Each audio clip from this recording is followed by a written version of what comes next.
ইবলিসরে বলছে তুই পাপিষ্ঠ। ইবলিস কই অসুবিধা নাই, দুইটা দাবি আছে। কয় কি? এক নম্বর হলো কিয়ামত পর্যন্ত আমি তাদেরকে ধোঁকা দিব, দুই নম্বর হলো কিয়ামত পর্যন্ত আমার হায়াতটা বাড়াই দিতে হবে। আল্লাহ রাব্বুল আলামিন তার দুইটা দাবি মেনে তাকে পাপিষ্ঠ বলে ঘোষণা করে দিলেন। আল্লাহ বলে দিলেন আমার প্রেমিক যারা হবে এদেরকে কোনোদিন ধোঁকা দিতে পারবে না। আর শয়তান বলছে আমি যাকে ধোঁকা দিব তার রগে শিরা উপশরে ঢুকে গিয়ে ধোঁকা দিব। কিয়ামত পর্যন্ত দেখবো কে তোমার পথে চলে আর কে আমার পথে চলে। শয়তান একটা চ্যালেঞ্জ করলেন, কারণ আমার আল্লাহ এই ভুবনটা সাজাইছেন, যারা আমার প্রেমিক তারা আমাকে মানবে, যাদের কপালে হেদায়েত আছে তারা হেদায়েত হবে। ইউদিল্লু বিহি কাসীরা ওয়া ইয়াহদি বিহি কাসীরা। এই কোরআন পরে একদল গোমরা হবে, আবার এই কোরআন পরে একদল হেদায়েত হবে। জোরে কোন মারহাবা। এই জন্য আল্লাহ রাব্বুল আলামিন আদম নবীরে দুনিয়াতে পাঠাইলেন। জান্নাতের ভিতরে আদম নবী কিন্তু এইভাবে আল্লাহরে কইছিল, রব্বানা যালামনা আনফুসানা ওয়া ইল্লাম তাগফির লানা ওয়া তারহামনা লানাকুনান্না মিনাল খাসিরিন। কিন্তু আমার আল্লাহ ক্ষমা করে নাই। দুনিয়ার মধ্যে আদমকে পাঠাইলেন এক জায়গায়, হাওয়ারে পাঠাইলেন আরেক জায়গায়, আদম নবীরে পাঠাইলেন দুনিয়ার জমিনের শ্রীলঙ্কায়, আর মা হাওয়াকে দুনিয়ায় নামায়া দিলেন জেদ্দায়। দুইজনকে দুই জায়গায় নামায়া দিলেন। ইন দি মিন টাইমে ও যুবক, এই দুনিয়াতে আসার পরে আল্লাহ রাব্বুল আলামিন শেষ পর্যন্ত আদম আলাইহিস সালামের তওবা কবুল করলেন। আদম আলাইহিস সালাম বলছিলেন, আল্লাহ ফাতালাক্কা আদামু মির রাব্বিহি কালিমাতিন ফাতাবা আলাইহি ইন্নাহু হুয়াত তাওয়াবুর রহিম।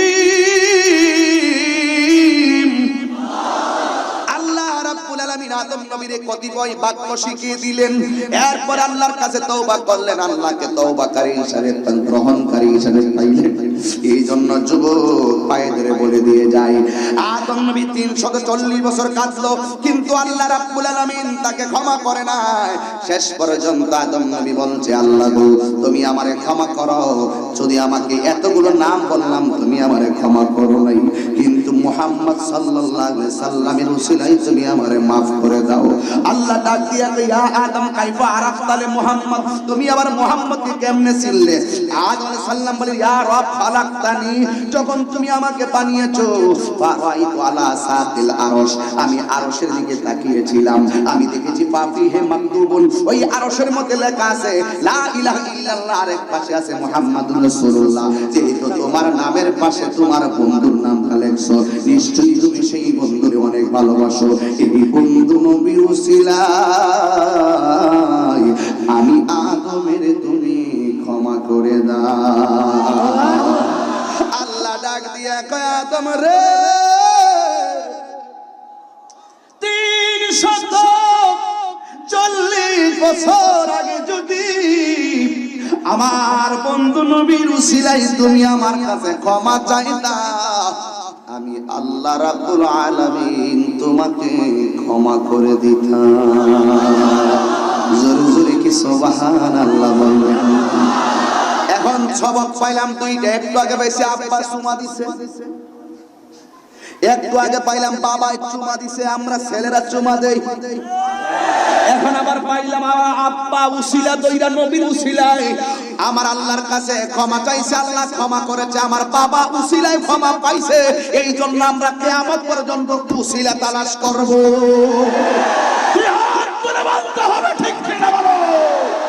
আসসালামু আলাইকুম ওয়া রাহমাতুল্লাহি ওয়া বারাকাতুহু। ওয়া আলাইকুম আসসালাম। সালাতু ওয়া সালামু আলাইকা ইয়া রাসূলুল্লাহ।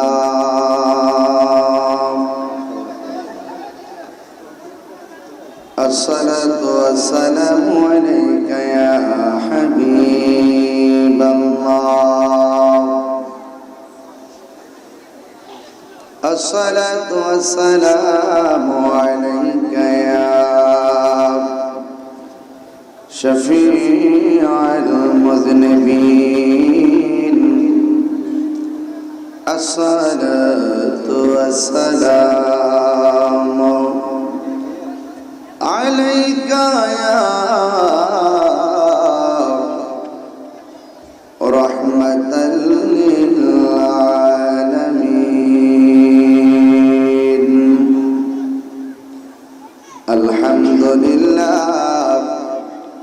আলহামদুলিল্লাহি রাব্বিল আলামিন খালিকিস সামাওয়াতি ওয়াল আরদিন আসসালাতু ওয়াসসালামু আলা রাসূলিহি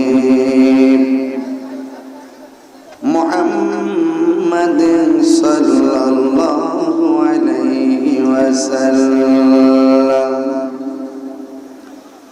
الذي أرسله بالحق بشيرا ونذيرا وداعيا إلى الله بإذنه وسراجا منيرا সকলে মহব্বতে আমার সাথে পড়ুন আউযু বিল্লাহি মিনাশ শাইতান বিসমিল্লাহির রাহমানির রাহিম মিনহা খালাকনাকুম وفيها نعيدكم ومنها نخرجكم تارة أخرى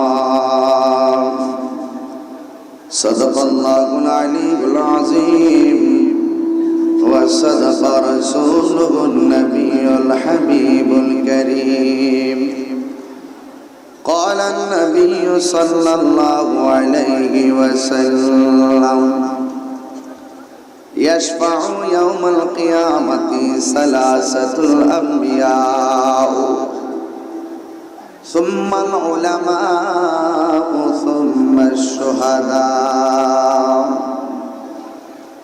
একটি জবান বন্ধ রাখবেন না গো সকলে মায়ার সুরে মহব্বতে পড়ুন সুবহানাল্লাহ আর প্রাণ জল বাসাই বলুন ইয়া রাসূলুল্লাহ উচ্চ আওয়াজে বলুন ইয়া ওয়ালি আল্লাহ ফি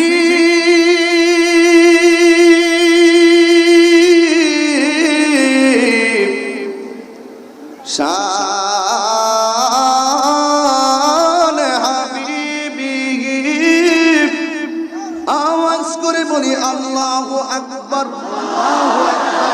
ওয়া মাহবুবিহি ওয়া মাশূকিহি মুখবিরা ওয়া আমিরা সুবহানাল্লাহ ইন্নাল্লাহ ওয়া মালাইকাতাহু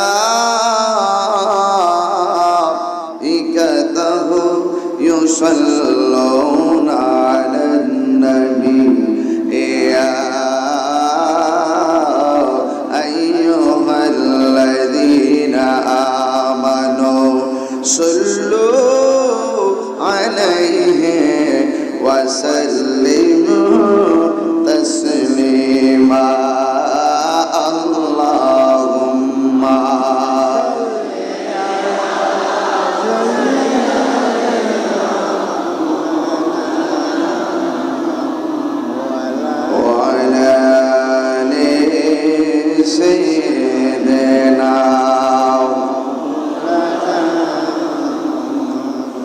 আর মোহাম্মদে মায়ার শরী পড়ে আল্লাহুম্মা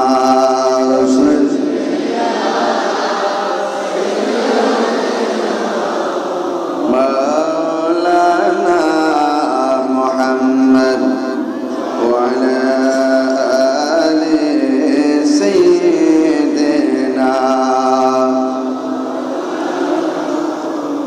আশতো ভেসে হযরতে বেলালের মধুর আযান সেই আযানে ছিল এত প্রেম মুগ্ধ রহমান দয়াল নবী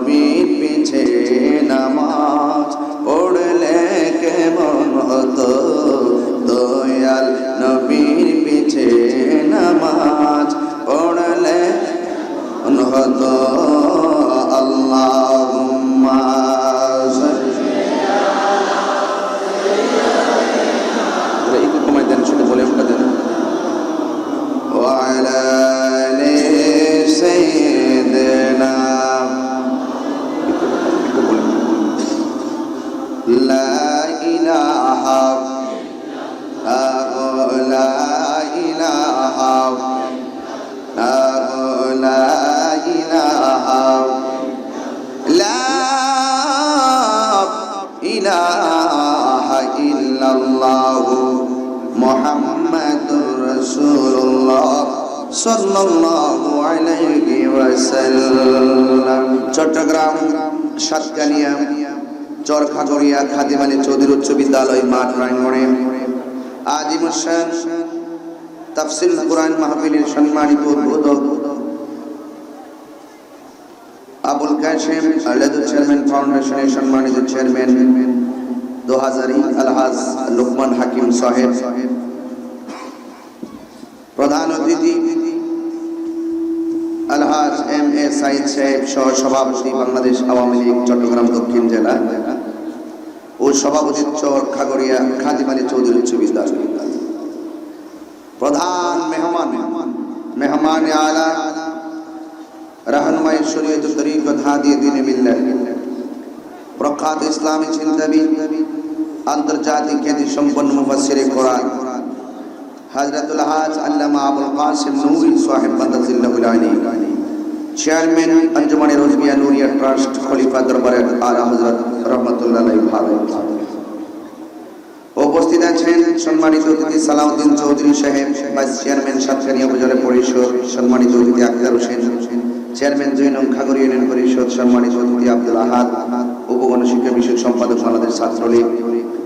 আজকের প্রোগ্রামের সম্মানিত সভাপতি পীর তরিকত रहनुमाई শরীয়ত আমার অত্যন্ত প্রিয়তম ব্যক্তিত্ব আলহাজ মাওলানা সৈয়দ জগলুল মিয়া সাহেব মাদাজিল্লাহ আলী শাহজাদা খালি দরবার শরীফ আশকালী, চরখাগড়িয়া ইমাম হযরত ইমাম হুসাইন রাদিয়াল্লাহু তাআলা আনহু স্মৃতি সংসদ, সকল সদস্য, সকল নবী প্রেমিকদের প্রতি ভালোবাসা রেখে সবার জবান থেকে উঁচু কণ্ঠে শুনবো যে আল্লাহ পাক আমাদেরকে মাহফিলে এনেছেন, শুকরিয়া আদান করুন আলহামদুলিল্লাহ।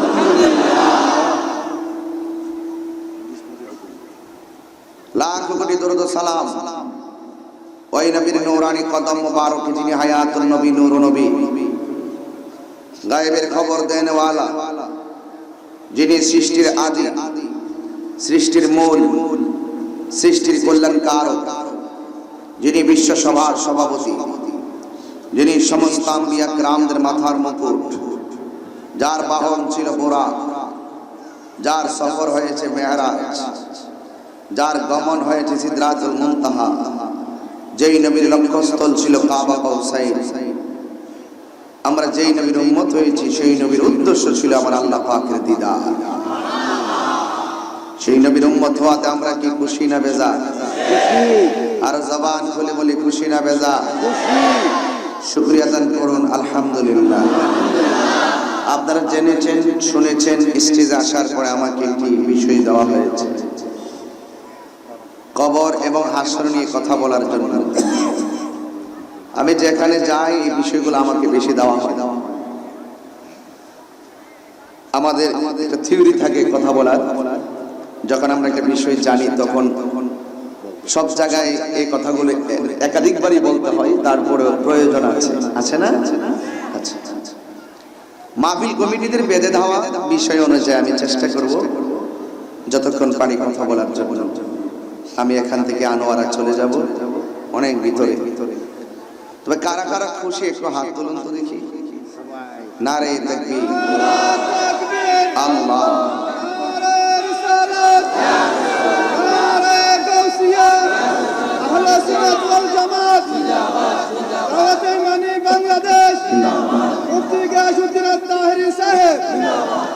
খুশি না বেজার?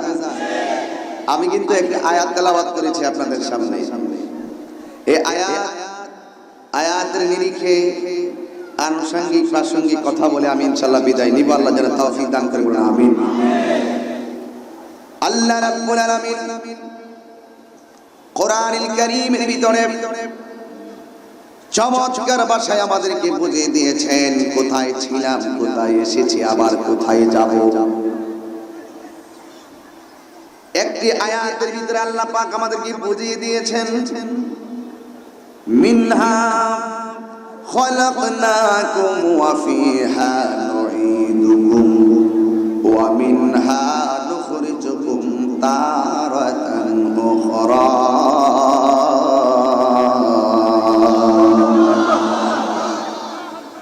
আল্লাহ রাব্বুল আলামিন বলেন মিনহা খলাকনাকুম, আমি তোমাদেরকে মাটি থেকে সৃষ্টি করেছি। এখানে মাটি বলতে আমরা সোজা বুঝতে পারি আদম আলাইহিস সালামকে। আদম আলাইহিস সালাম ছাড়া পৃথিবীর কেউ মাটির তৈরি নয়, কারণ আমাদের মূল যেহেতু মাটি থেকে, এই জন্য আমাদেরকে ইশারা করা হয়েছে মাটি থেকে। যারা নবীকে নূর বলে, মাটি বলে, এরা তো প্রমাণ করতে পারবেই না। বরং আমি বলবো যে নবীরে মাটি বলে, আগে তোমারে প্রমাণ করো তুমি কিসের তৈরি। হাত তুলে বলেন ঠিক না বেঠে। রাগারাগি করে লাভ নাই, গুসা করে লাভ নাই। চাপার জোরে তাহিরি কথা বলে না, তাহিরি দলিলের জোরে কথা বলে। তুমি নিজেই তো মাটির তৈরি না, দেখাও একটা দলিল দাও যে আল্লাহ তোমাকে মাটিতে বানাইছে। নবী তো বড় সাবজেক্ট। যখন মাটি নাই, পানি নাই, কিচ্ছুই নাই, তখন আল্লাহ নবীকে বানাইছে। এগুলো তো আগে বলতাম না আমরা, এখন বাধ্য হয়েছে বলার জন্য। দেখি যে ওদের চাপা বড় হয়ে গেছে, ওদের খাইতে খাইতে মুখ আসে, আর বলতে বলতে খাইতে খাইতে পেট আসে, আর বলতে বলতে মুখ আসে। বুঝতে হবে আগের দিন বাগে খেয়ে ফেলছে। যদি সাহস থাকে তাহিরির সামনে আজকে সাতটা নিয়ে বসে কথা বলবে। এত বার্গেনিং করার দরকার নাই। পেঁচ লাগাইতে আসি নাই, পেঁচ ভাঙতে আসছি। 7.5 ঘন্টা গাড়িতে দৌড়ায় এসে খাওয়া দাওয়া করি নাই, সোজা স্টেজে উঠছি কোরআনের কথা বলার জন্য। এই কোরআন হাতে নিয়ে যদি তাহিরির জীবন চলে যায়, সাতকানিয়া জীবন চলে যাবে। অসুবিধা আছে কাহারো?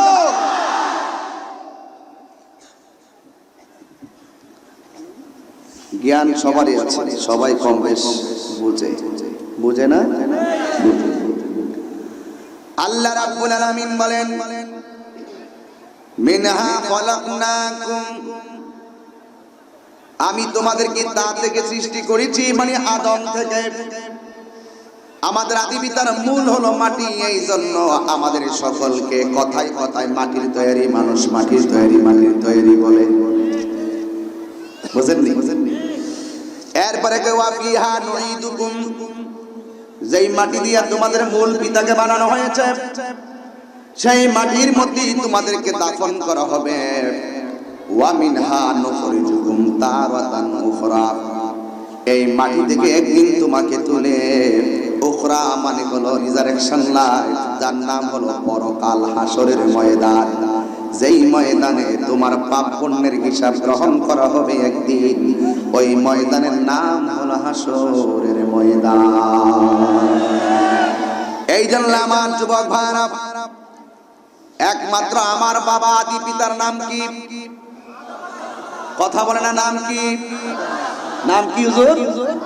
আদম আলাইহিস সালাতু ওয়াস সালাম। আমার আল্লাহ রাব্বুল আলামিন আদম আলাইহিস সালামকে শুধু মাটি থেকে বানিয়েছেন। আল্লাহ রাব্বুল আলামিন কোরআনে বলেন ওয়া ইয ক্বালা রাব্বুকা লিল মালাইকাতি ইন্নী জাইলুন ফিল আরদি খলিফা। আল্লাহ রাব্বুল আলামিন বলেন ওয়া ইয, স্মরণ করুন সেই সময়ের কথা যখন কল, আল্লাহ বলেছিলেন, যখন বলেছিলেন রব্বুকা তোমাদের রব, লিল মালাইকাতি সকল ফেরেশতাদেরকে, ইন্নী অবশ্যই আমি, জাইলুন প্রেরণকারী, ইসমে ফাইলের সিগা, জাইলুন আমি প্রেরণকারী, ফিল আরদে জমিনের মধ্যে, খলিফা প্রতিনিধি। আল্লাহ বলেন ও ফেরেশতারা, আমি জমিনের মধ্যে প্রতিনিধি প্রেরণকারী, তোমরা কি বলো? ক্বালু জমার সিগা, একজন না দুইজন নয়, সবাই ডাক দিয়া কয় ক্বালু আতাজআলু,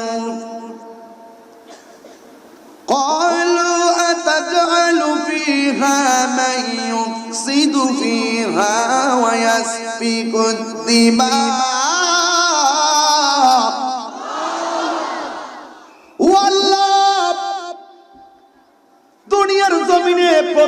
পাঠাইবার কি দরকার?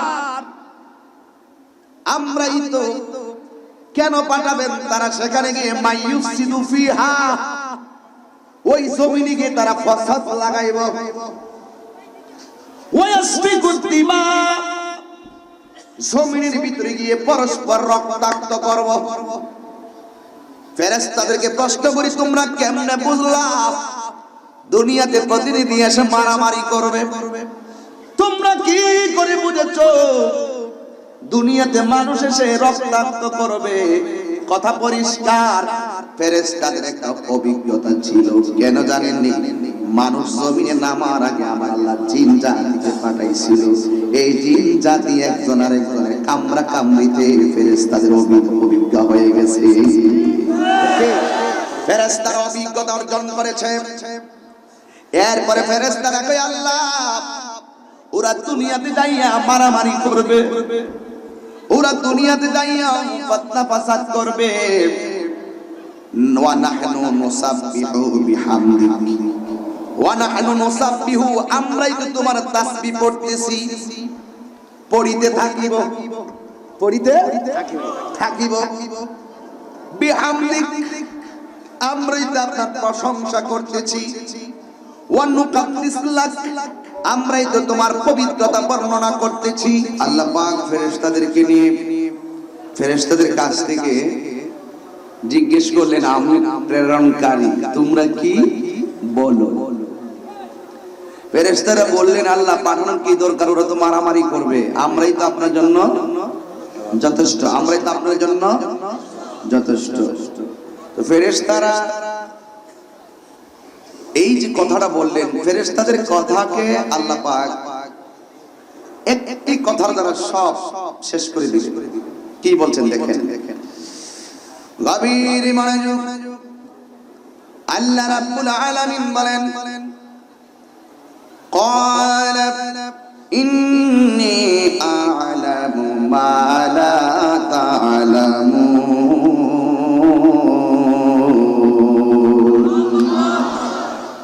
আল্লাহ রাব্বুল আলামিন বলেন, নিশ্চয় আমি যাহা জানি তোমরা তা জানো না।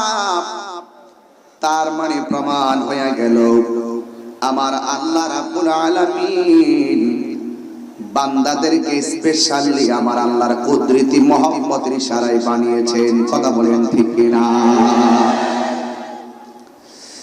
এই জন্য আমার কথায় কথা চলে আসে, আল্লাহ রাব্বুল আলামিন কিভাবে আদমকে বানালেন? ফেরেশতাদেরকে ডাক দিয়ে বলেন, ও ফেরেশতা জিবরাইল, জমিনে যাও, গিয়ে এক মুষ্টি মাটি নিয়ে আসো, আমি আল্লাহ আদম বানাবো। জিবরাইল আলাইহিস সালাম মাটিতে আসলেন।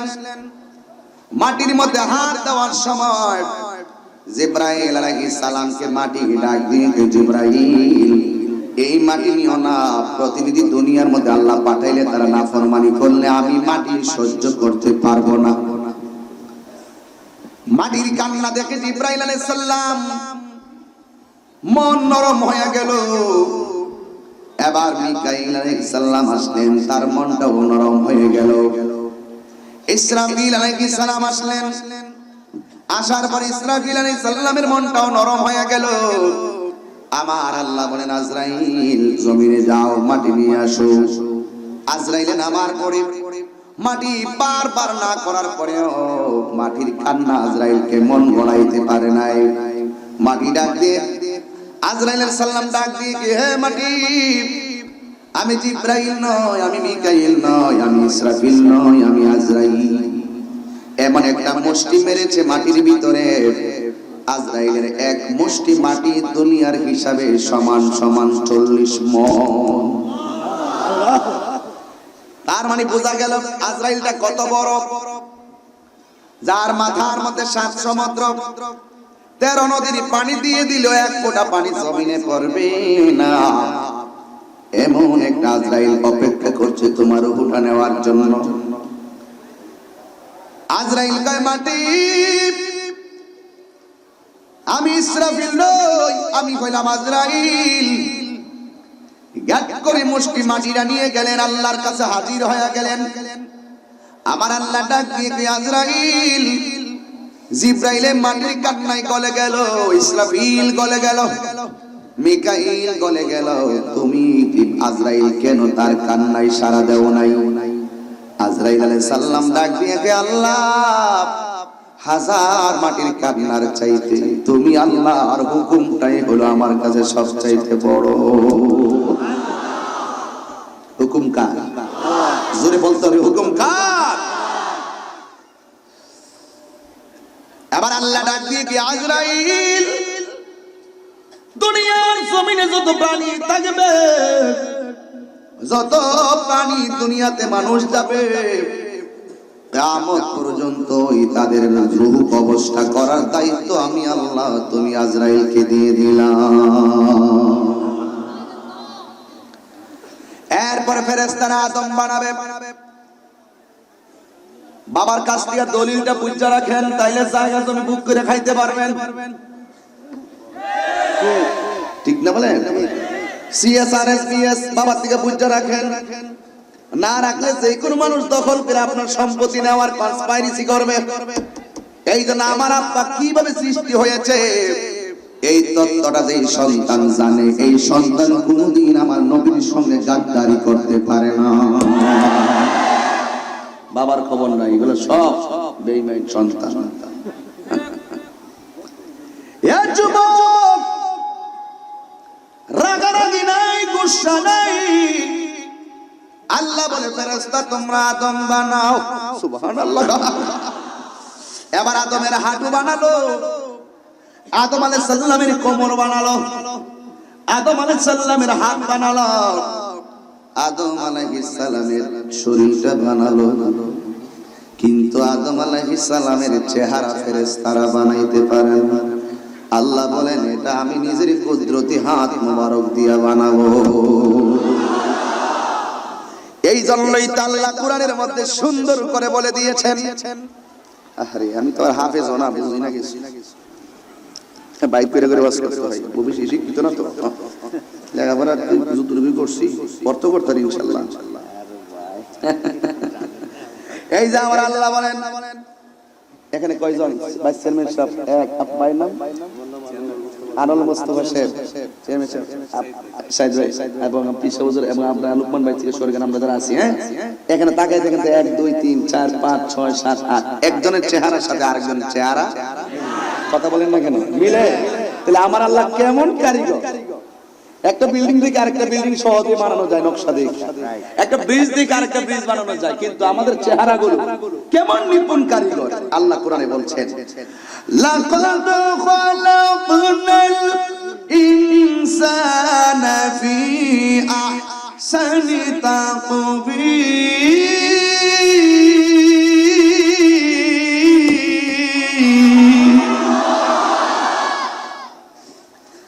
আল্লাহ রাব্বুল আলামিন বলেন আমি মানুষদেরকে অতি সুন্দর নমুনায় বানিয়েছি। হাসান বলে নাই, হাসান বলে নাই, এখানে আহসান বলেছেন, নিশ্চয় তাফসীরের সিগা। আল্লাহ কয় আমি মানুষকে অতি সুন্দর নমুনায় বানিয়েছি। ফি আইয়ি সূরাতিন মা শাআ রাক্কাবাক। আমি আল্লাহ যেমন ভাবে চাইছি এমন ভাবে বান্দারে বানাইছি। জমিনে অনেকে খাটো মানুষ আছে না নাই? অনেক আমার মতো কালো মানুষ আছে না নাই? আবার প্রধান অতিথির মধ্যে ফর্সা মানুষ আছে না নাই? এই যে ফর্সা, কালো, খাটো, কাহারো নাক চ্যাপ্টা, কাহারো চুটকা, কাহারো টুক পাতলা, কাহারো মোটা, এইগুলো দেখে কোনোদিন তিরস্কার করবেন না। আল্লাহ কয় ফি আইয়ি সূরাতিন মা শাআ রাক্কাবাক। এ যুবক, এই দুনিয়ার যত মানুষ আছে আমি আল্লাহ প্রত্যেকটা চেহারাকে বানাইছি, আমি আল্লাহ যেমন পছন্দ করেছি। আরে হাত ধরে বল মারহাবা।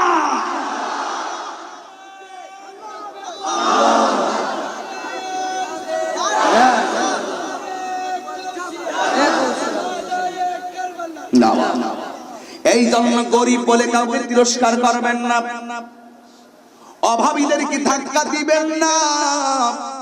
কেন?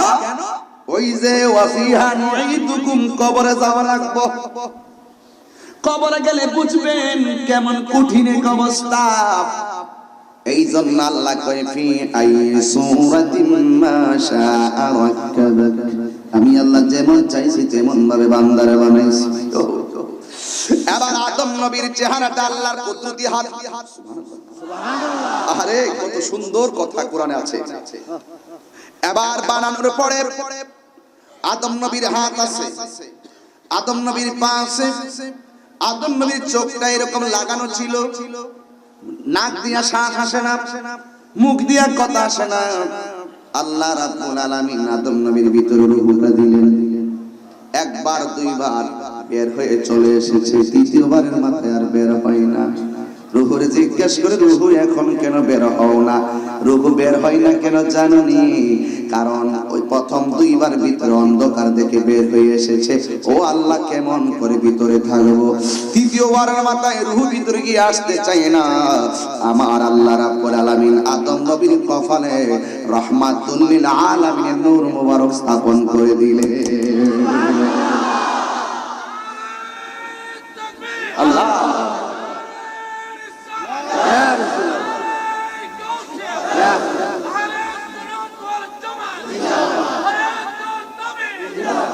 আমি কিন্তু খুব ভিতরে ঢুকে কথা বলার চেষ্টা করতেছি, খুব ভিতরে, লোকালি না, একটু ভিতরে আমরা জানতে হবে। আমার বাবার ইতিহাসটা আমাদের জানতে হবে। আমরা এই দিকে ওই দিক দেওয়ার সঙ্গে আমাদের মূল জানতে হবে। মূল যখন ঠিক থাকবে, শাখা প্রশাখা কিছু ভাঙবে, কিছু থাকবে, কিছু উঠবে। মূল ঠিক থাকলে সব ঠিক আছে।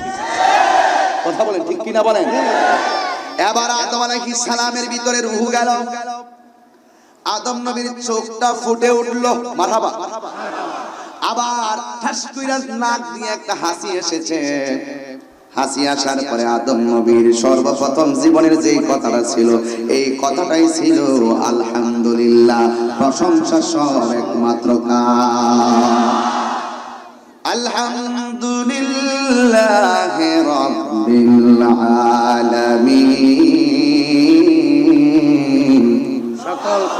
সকল প্রশংসার মালিক কে? এই জন্য আদম নবীর জবান দিয়ে প্রথম কথাটা বের হয়েছে আলহামদুলিল্লাহ। এই জন্য কিয়ামত পর্যন্ত বান্দা যখন হাসি দিবে, আমার বাবা হাসি দেওয়ার পরে আলহামদুলিল্লাহ পড়ার কারণে কিয়ামত পর্যন্ত তার সন্তানদের জন্য হাসি দেওয়ার পরে আলহামদুলিল্লাহ বলা হয়ে গেছে। আমার বাবা কইছে, আমরা কই মারহাবা কোন না। এই জন্য যুবক ভাই, আমার কথায় কথা আসে, এখান থেকে না ধরলে বিষয়টা বুঝবেন না। এরপরে আদম নবী বলে, আল্লাহ আমার সামনে ওরা কে? আল্লাহ বললেন, ওরা হলো ফেরেশতারা। কয় এরা কি করে? কয় তোমার কপালের ভিতরে একটা নূর মুবারক আছে, আমার বন্ধুর যার উসিলে তোমারে বানাইছি। ওই নূরের দিকে তাকায়া তাকায়া ওরা আজকে উদ্বোধন হচ্ছে তুমি আদমকে। ওরা উদ্বোধন করে আদমকে। ফেরেশতারা কার উপরে দরুদ? আমার নবীর উপরে দরুদ সালাম করে বলে। আদম আলাইহিস সালাম বলেন, আল্লাহ যেই নবীর উসিলায় তুমি আমারে বানাইছো, ওই নবীর নূর মুবারক দেখতেছে ফেরেশতারা, আমি তো দেখি না। এবার আল্লাহ ডাক দিয়ে কয়, ও ফেরেশতা, ও আদম তোমার দুইটা নখের সামনে ধরো। আঙ্গুলের দুইটা নখ সামনে ধরলেন। ধরার পরে আমার নবীর কপাল মুবারকের নূর মুবারক আদম নবীর আঙ্গুলটারে মাথাটারে আমার আল্লাহ আয়না বানায়া দিলেন। এবার ওই নূর মুবারকটা আঙ্গুলের ভিতরে ভাসতেছে। এই নূরটা দেখে আদম নবী স্থির থাকতে পারে নাই। তখন তিনি এমন ভাবে নূরটারে চুমা দিয়া চোখে লাগাইছে। আমার নবী কয়, যারা আজানে কামাতে আমার নাম শুনে চুমা দিয়ে চোখে লাগাবে, আমি রাসূল হাসরের ময়দানে তাদের কাতারটাকে আলাদা করে করে জান্নাতে নিয়ে যাব।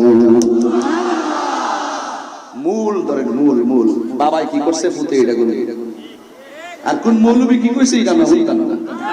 আমার বাবার তালাশ করি আজকে সিএসআর বিএস লো, তারপরে কতিয়ান যা আছে কথা বলেন ঠিক কিনা বলেন। এবার আদম আলাইহিস সালামকে এইভাবে চুমা দিলেন। দেওয়ার পরে আল্লাহ বলেন, প্রথম তো ফেরেশতারা বলছিল, আল্লাহ قالوا أتجعل فيها من يفسد فيها ويسفك الدماء। আল্লাহ প্রতিনিধি পাঠাইবা কি জন্য? তারা দুনিয়ার মধ্যে গিয়ে মারামারি করবে, রক্তাক্ত করবে। আল্লাহ কয় তোরা যেহেতু বাধা দিছিলি এই জন্য প্রথম তোদেরকে ধরতেছি। কই কি আল্লাহ কয় ওয়া ইয কুলনা লিল মালাইকাতি ইসজুদু লি আদামা ফাসাজাদু ইল্লা ইবলিস। আল্লাহ রাব্বুল আলামিন বলে হে ফেরেশতাগণ যারা না করছিল আদম বানায়ও না, প্রথম তাদেরকে আক্কেল সালামি দেওয়া হইতাছে। ডাক দিয়ে গো ফেরেশতারা উসজুদু সিজদা করো লি আদম, আদম রে।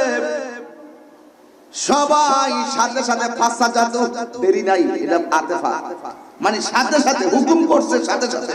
ওই যে আমরা যে জানাজার নামাজের পরে দোয়া করি না চেয়ারম্যান সাহেব, ওই যে ইজা সাল্লাইতুম আলাল মাইয়িতি ফাখলিসু, এই ফার অর্থটা অনেক মৌলবীরা জানে না ইলমের অভাবের কারণে।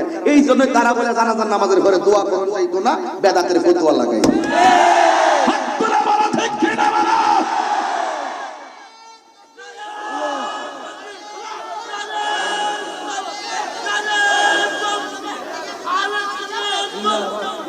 শুনেন শুনেন, আমরা ফতনা ফসাদ চাই না, আমরা দলিলের জোরে কথা বলবো। যদি আমার এই দলিলগুলো ভুল হয় আমাকে ধরে আবার শুধরাই দিবেন, বাস আমি মেনে নিব। কিন্তু যা চোখে দেখেছি, যা কানে শুনেছি, তা বলতে পারবো না, তা ছাড়তে পারবো না। এই জন্য ফাসাজাদু ফার অর্থ অনেকে বোঝে না। ইজা সাল্লাইতুম আলাল মাইয়িতি ফাখলিসু লাহু দুআ, নবী বলেছেন যখন তোমরা জানাজার নামাজ পড়ে ফেলো অনতিবিলম্বে মাইয়াতের জন্য খাস করে দোয়া করো, খালেস ভাবে দোয়া করো। অনেকে বলে জানাজার নামাজটাই নাকি দোয়া। আমি বলি তুমি বুঝো না, সালাত জানাজার নামাজ মানে দোয়া না, বরং জানাজার নামাজটা মূলত নামাজ। এই জন্যই বুঝতে হবে যারা পাবলিককে ধোঁকা দিতে চায় ওরা আলেমদের সঙ্গে কখনো বসতে চায় না। ওদেরকে বুঝতে হবে, আজকে মানতে হবে, মানার সময় এসেছে। এখন ঘরে লুকায় থাকলে আমরা দলিল আইন না হলে দলিল দিয়া বুঝাইতে সক্ষম। পালাইবা কোথায়, যাইবা কই? যাওয়ার রাস্তা নাই। তোমাকে এমন অথরিটি দেওয়া হয় নাই যে তুমি দিন নিয়ে তামসা করবা। দলিল তোমাকে মানতে হবে। অনেকে বলে জানাজার নামাজটাই নাকি দোয়া, আবার নামাজের পরে দোয়া কিসের? এটা হলো পাবলিকের মাইন্ড নষ্ট করছে এইভাবে। প্রায় জায়গায় দেখবেন এই কথা বলবে, এই জানাজার নামাজটাই দোয়া, দোয়া হয়ে গেছে আর দোয়া দরকার নাই। আমি বলি জানাজার নামাজটা দোয়া নয়, জানাজার নামাজটা নামাজ। জানাজা মূলত নামাজ, দোয়ার জন্য দিক শর্ত নাই, নামাজের জন্য দিক শর্ত। এই জন্য কিবলামুখী হতে হয়, নিয়ত বাঁধতে হয়। আর দোয়া উত্তর দিকে ফিরে করা যায়, দক্ষিণ দিকে ফিরে করা যায়, পূর্ব দিকে ফিরে করা যায়, পশ্চিম দিকে ফিরে করা যায়। দোয়ার কোনো নির্ধারিত সময় নাই। জানাজার নামাজের একটা নামাজ হওয়ার কারণেই এটা কিবলামুখী হয়ে পড়তে হয়।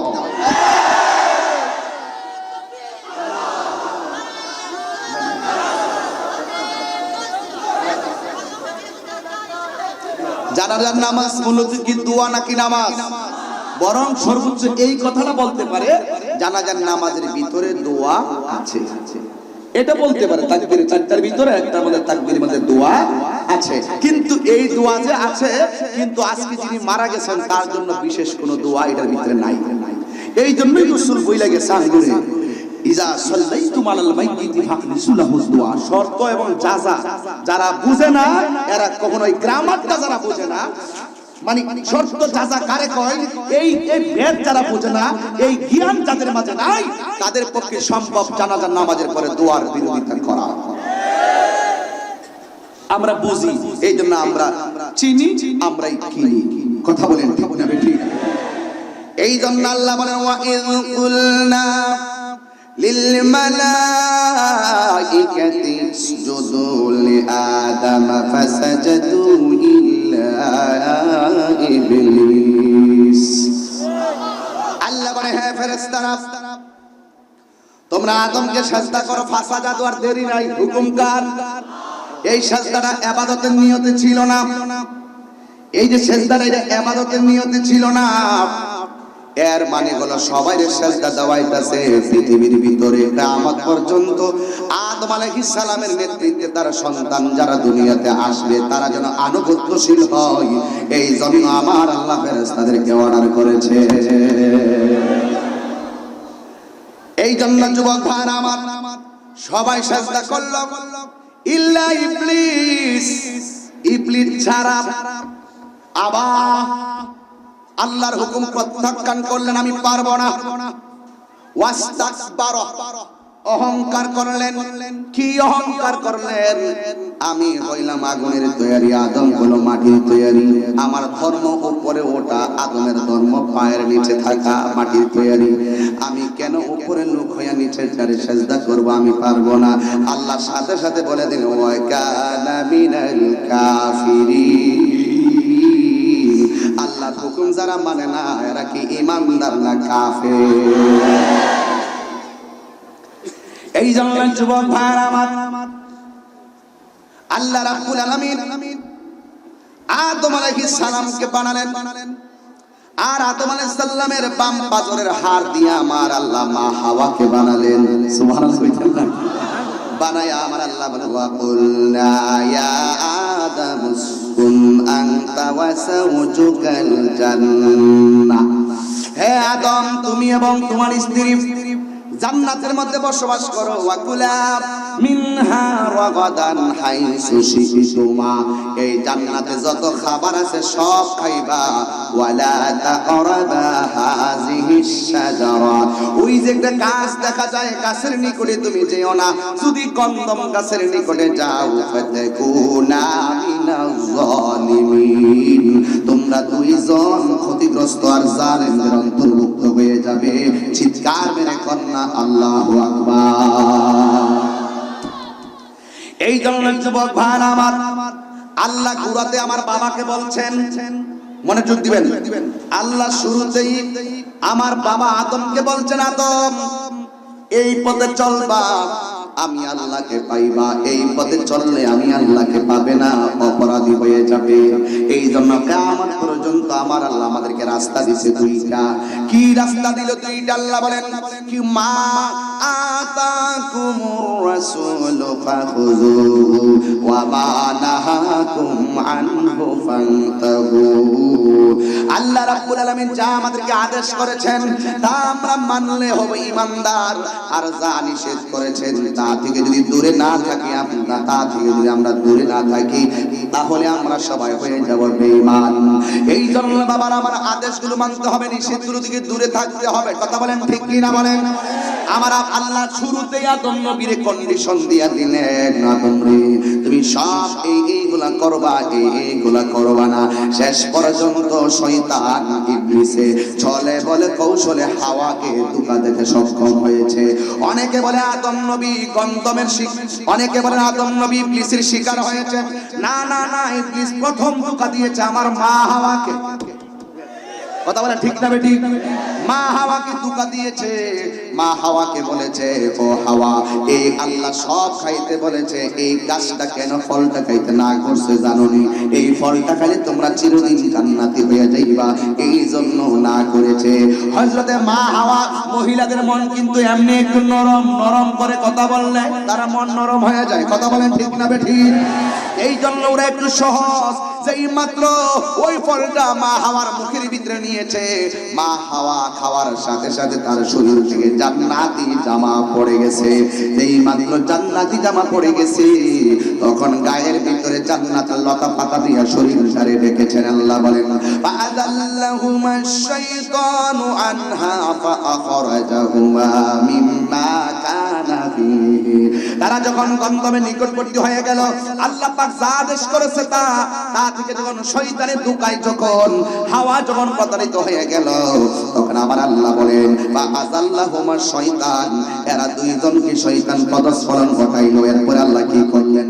ফাআখরাজাহুমা, দুইজনকে বের করে দিলেন মিম্মা কানা ফীহি, এই হির মারতা হলো জান্নাতে। ওরা যেই জান্নাতের ভিতরে ছিল, আমার আল্লাহ রাব্বুল আলামিন জান্নাত থেকে বের করে দিলেন। শুধুমাত্র তাই নয়, কুল্লা হাবিতু মিন বা'দুকুম লিবা'দিন আদুবুন। আদম এবং হাওয়া আর এই দিকটা শয়তান। শয়তান আল্লাহ বলছেন, হে বিয়াদব, ইবলিস রে বলছে তুই পাপিষ্ঠ, ইবলিস কই অসুবিধা নাই, দুইটা দাবি আছে। কয় কি? ভাই এক নম্বর হলো কিয়ামত পর্যন্ত আমি তাদেরকে ধোঁকা দিব, দুই নম্বর হলো কিয়ামত পর্যন্ত আমার হায়াতটা বাড়াই দিতে হবে। আল্লাহ রাব্বুল আলামিন তার দুইটা দাবি মেনে তাকে পাপিষ্ঠ বলে ঘোষণা করে দিলেন। আল্লাহ বলে দিলেন আমার প্রেমিক যারা হবে এদেরকে কোনোদিন ধোঁকা দিতে পারবে না। আর শয়তান বলছে আমি যাকে ধোঁকা দিব তার রগে শিরা উপশরে ঢুকে গিয়ে ধোঁকা দিব। কিয়ামত পর্যন্ত দেখবো কে তোমার পথে চলে আর কে আমার পথে চলে। শয়তান একটা চ্যালেঞ্জ করলেন, কারণ আমার আল্লাহ এই ভুবনটা সাজাইছেন, যারা আমার প্রেমিক তারা আমাকে মানবে, যাদের কপালে হেদায়েত আছে তারা হেদায়েত হবে।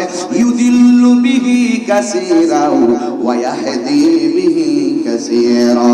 এই কোরআন পরে একদল গুমরাহ হবে, আবার এই কোরআন পরে একদল হেদায়েত হবে। জোরে কোন মারহাবা। এই জন্য আল্লাহ রাব্বুল আলামিন আদম নবীকে দুনিয়াতে পাঠাইলেন।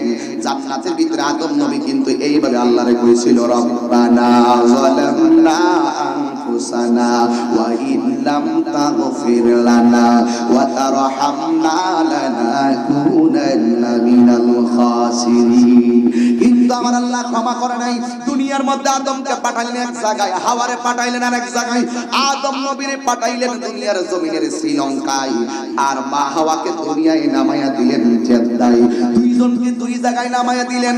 ইন দি মিন টাইমে ও যুবক, এই দুনিয়াতে আসার পরে আল্লাহ রাব্বুল আলামিন শেষ পর্যন্ত আদম আলাইহিস সালামের তওবা কবুল করলেন। আদম আলাইহিস সালাম বলছিলেন, আল্লাহ ফাতালাক্কা আদম মির রাব্বিহি কালিমাতিন ফাতাবা আলাইহি ইন্নাহু হুয়াত তাওয়াবুর রহিম।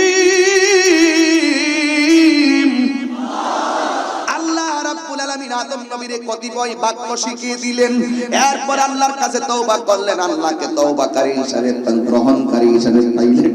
এই জন্য যুবক পায়ে ধরে বলে দিয়ে যায়, আদম নবী 340 বছর কাটলো, কিন্তু আল্লাহ রাব্বুল আলামিন তাকে ক্ষমা করে নাই। শেষ পর্যন্ত আদম নবী বলছে, আল্লাহ গো তুমি আমারে ক্ষমা করো, যদি আমাকে এতগুলো নাম বললাম তুমি আমারে ক্ষমা করো নাই, কিন্তু মুহাম্মদ সাল্লাল্লাহু আলাইহি সাল্লামের উসিলায় তুমি আমারে মাফ করে দাও। আল্লাহ ডাক দিয়া কই, ইয়া আদম কাইফা আরাফতালে মুহাম্মদ, তুমি আবার মুহাম্মদকে কেমনে চিনলে? আদম আলাইহিস সালাম বলে, ইয়া রব খালাকতানি, যখন তুমি আমাকে বানিয়েছো ফারাইতু আলা সাতিল আরশ, আমি আরশের দিকে তাকিয়েছিলাম, আমি দেখেছি ফাফিহে মাকতুবুন, ওই আরশের মধ্যে লেখা আছে লা ইলাহা ইল্লাল্লাহ, আর এক পাশে আছে মুহাম্মাদুর রাসূলুল্লাহ। যেহেতু তোমার নামের পাশে তোমার বন্ধুর নামটা লেখছো, নিশ্চয়ই তুমি সেই বন্ধুরে অনেক ভালোবাসো। এই বন্ধু নবীর উসিলায় আমি আদমের তুমি ক্ষমা করে দাও। আল্লাহ ডাক দিয়া কয়, আদম রে 340 বছর আগে যদি আমার বন্ধু নবীর উসিলায় তুমি আমার কাছে ক্ষমা চাইতা, আমি আল্লাহ রাব্বুল আলামিন তোমাকে ক্ষমা করে দিতাম। জোরে জোরে কি সুবহানাল্লাহ বলবেন? এখন সবক পাইলাম দুইটা। একটু আগে পাইছি আব্বা চুমা দিছে, একটু আগে পাইলাম বাবা চুমা দিছে, আমরা ছেলেরা চুমা দেই। এখন আবার পাইলাম আব্বা উসিলা দইরা নবীর উসিলায় আমার আল্লাহর কাছে ক্ষমা চাইছে, আল্লাহ ক্ষমা করেছে, আমার বাবা উসিলায় ক্ষমা পাইছে। এই জন্য আমরা কিয়ামত পর্যন্ত উসিলা তালাশ করব। কি হাত তুলে বলতে হবে, ঠিক কিনা বলো?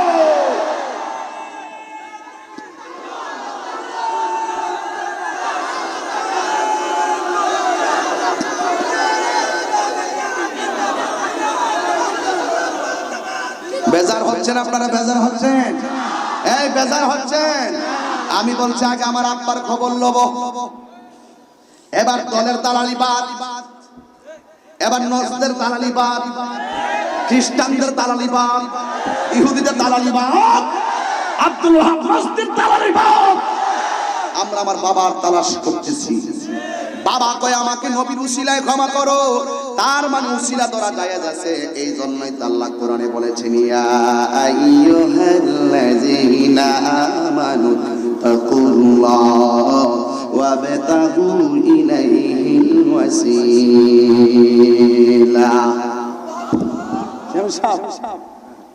আসলে অনর্থক আমাদেরকে মিসগাইড করে পাবলিকদেরকে। আসলে এত সুন্দর একটি জগৎ, এত সুন্দর নিয়ম, এইগুলোরে কৌশলগত ভাবে মানুষের ঈমানকে হরণ করার জন্য ছলে বলে কৌশলে মানুষের ঈমানকে লুণ্ঠন করছে।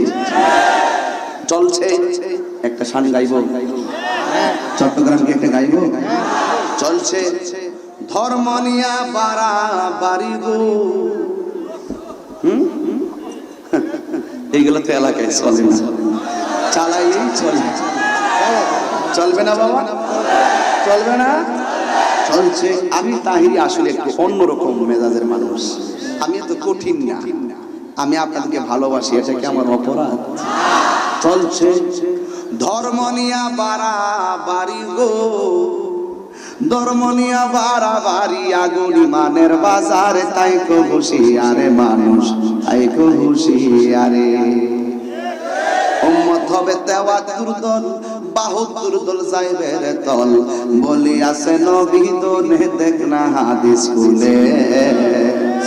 বর্তমানে তারার গোষ্ঠী, কার গোষ্ঠী? বর্তমানে তারার গোষ্ঠী দেশটা গেছে ভরে। ওরে যুক্তি তর্কে সরল মনা, ঈশ্বরের কাছে আইতো না, কিন্তু আমার কাছে আসবে না ওরা। যুক্তি তর্কে সরল মনা, লোকের ঈমান চুরি করে, তাই কো হুঁশিয়ারে মানুষ, তাই কো হুঁশিয়ারে। আমার কাছে আইতো না, কিনলে হ্যাঁ একটা দলিল দিলাম, আমরা ৫টা দলিল দিব, এই জন্য আসবেন। আর পাবলিকের কাছে যাইবো, যেগুলো কোনো সময় কোরআন হাদিস পড়ছো না, ভিডিও মোড় দিব দিয়া কইব আপনি আমাদের দলে আসুন, বহুত ফায়দা হবে। চলছে ধর্ম নিয়া বাড়াবাড়ি গো, ধর্ম নিয়া বাড়াবাড়ি আগুন ইমানের বাজারে, তাই কো হুঁশিয়ারে মানুষ, তাই কো হুঁশিয়ারে। নবীর তাজিম মিলাদ কিয়াম আহলে বায়াতের সম্মান করিতে আউলিয়ার সন্ধান বলছে পড়ুয়ারে। ঠিক কিনা বলেন? এই আওয়াজে মানি না, জোরে বলো ঠিক কিনা। নবীর তাজিম মিলাদ কিয়াম আহলে বায়াতের সম্মান করিতে আউলিয়ার সন্ধান বলছে পড়ুয়ারে। এসব কথা শুনলে তাদের বুকে আগুন ধরে। ওরে শয়তান যেমন বেজার ছিল, শয়তান যেমন বেজার ছিল আদম সেজদা করিবারে, তাই কো হুঁশিয়ারে মানুষ, তাই কো হুঁশিয়ারে। ঠিক না বেঠে? চলছে ধর্ম নিয়া বাড়াবাড়ি গো, ধর্ম নিয়া বাড়াবাড়ি আগুন ইমানের বাজারে, তাই কো হুঁশিয়ারে মানুষ, তাই কো হুঁশিয়ারে। জোরে কোন ঠিক কিনা? এই কথাটা আবার শুনেন, কাজে লাগবে। নবীর তাজিম মিলাদ কিয়াম আহলে বায়াতের সম্মান করিতে আউলিয়ার সন্ধান বলছে পড়ুয়ারে। তাহিরি কইছে না পড়ুয়ারে কইছে? এইসব কথা শুনলে তাদের আল্লাহ ইয়া রাসূলুল্লাহ, এইসব কথা শুনলে তাদের বুকে আগুন ধরে। ওরে শয়তান যেমন বেজার ছিল, শয়তান যেমন বেজার ছিল আদম সেজদা করিবারে, তাই কো হুঁশিয়ারে মানুষ, তাই কো হুঁশিয়ারে। জোরে কোন ঠিক কিনা? এ বন্ধুরে, বাবা উসিলা ধরছে, পুতে ও ছেলেরা উসিলা। এই জল্লাপুরে এই দুইজন শেষ পর্যন্ত মিলিত হলো। সেখান থেকে সন্তান বাড়তে বাড়তে এই পর্যন্ত এলো। আসতে গিয়ে অনেক মানুষ দুনিয়া থেকে বিদায় হলো। কেউ কবরে আছে সুখে, কেউ কবরে আছে দুঃখে। তাহলে বলুন তো দেখি, আমার আল্লাহ দুনিয়াতে পাঠাইলেন সর্বপ্রথম আদম এবং হাওয়া দুইজন। সেখান থেকে নবীর ওই সেখান থেকে আদম সন্তান আমরা এই পর্যন্ত আসলাম। আজকে থেকে যদি ধরেন 500 বছর আগের কথা ধরি, যদি 10,000 বছর আগের কথা ধরি, ওই 10,000 বছর আগে যারা শুয়ে গেছে কবরে, এখনো তারা কবরে আছে। আজকে আমি শুয়ে গেলে কই দিন কবরে থাকবো জানি না।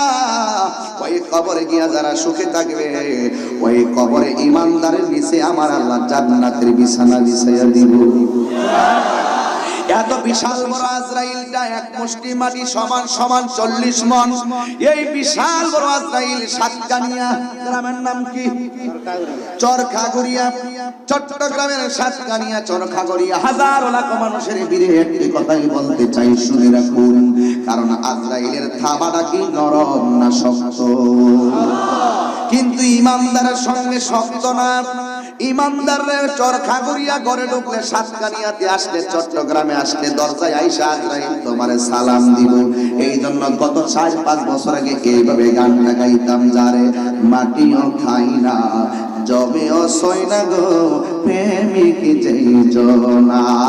জমানি হলো আজরাইল, কথা বলেন ঠিক কিনা? এ আমার বন্ধুরে, ইমানদারদেরকে দরজায় এসে সালাম দিব, আয়েশা কানের কাছে আজরাইলের মুখটা লাগাইবো, আঙ্গুল দিয়া মাথার চুলগুলো এইভাবে আশ্রয়া দিব। ইমানদারের একটা ঘুম ঘুম ভাব মনে হবে। আজরাইলে বলবে, ও ইমানদার, একটু পরে তোমার রূহটা আমি নিয়ে যাব। ইমানদার বলবে, দেরি করো না, তাড়াতাড়ি নিয়ে যাও। আর দুনিয়া সিজনুল মুমিনিন, এই দুনিয়াটা হলো ইমানদারদের জন্য জেলখানা। এই জেলখানা আমার ভালো লাগে না, জেলখানা আমার শান্তি লাগে না।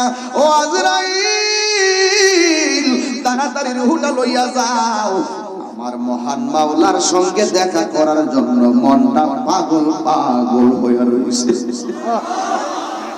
এটা হলো ইমানি শক্তির কথা। আর বেঈমান যদি হইবা, তোমার ঘরের কাছে আজরাইল দরজায় যখন দাঁড়াইবো, এমন এমন ধাও মারবে। আমার নবী বলেন, মানুষের রূহ কবজ করার চাইতে সাকরাতুল মউতের কষ্টটা বড় কষ্ট। আজরাইলে এমন ভাবে ধাও মারবে, ধাওটা মারার পরে তোমার রক্তগুলো পানি হয়ে যাবে, আর রক্তগুলো ঠাস ঠাস করে ছেড়ে যাবে, হাড্ডিগুলো ঠাস ঠাস করে খুলে যাবে। এবার আমার নবী বলে, ইমানদারের মরণের সময় মায়ের স্তন থেকে দুধ পান করলে যেমন সন্তান ঘুমায়া যায়, মরণের সময় ইমানদার এমন ভাবে ঘুমায়া যাবে। আর বেঈমান যারা হবে, ওরা হাড্ডিগুলো টাস টাস করে খুলে যাবে, জিহ্বায় কামড় মারবে, চোখ দুইটা বের করে দিবে, পায়খানা প্রস্রাব করে একবারে পাশায়া পালাইবে। এই জন্য একটু সাতকানিয়ার মানুষ একবার চিন্তা করে দেখেন। আমার নবী বলে, সাকরাতুল মউতের কষ্ট বড় কষ্ট। এবার আমার নবী বলে, ও উম্মতের দল, আজরাইল যখন রূহটা নিব, তোমার পাশে বাবা বসে থাকবে, মা বসে থাকবে, আপনজন বসে থাকবে। এত বিশাল বড় আজরাইল কোন সময় সাতকানিয়া চরখাগড়িয়া চট্টগ্রামের জমিনে কোন ঘরে কিভাবে ঢুকলো, ঘরের মানুষ কেউ টের পায় না। এই জন্যই তো আমি মাঝে মাঝে বলতাম, গানটা এইভাবে বলতাম, ওরে রংমহলে থাকবারে বন্ধু পালঙ্কে শুইয়া, কোন সন্ধানে মন চোরা ঢুকিবে আসিয়া, ওরে দুয়ারে প্রহরী থইয়া প্রবেশ করলো কেমনে, আর কি দেখা হবে রে সাতকানিয়াবাসী জীবনে।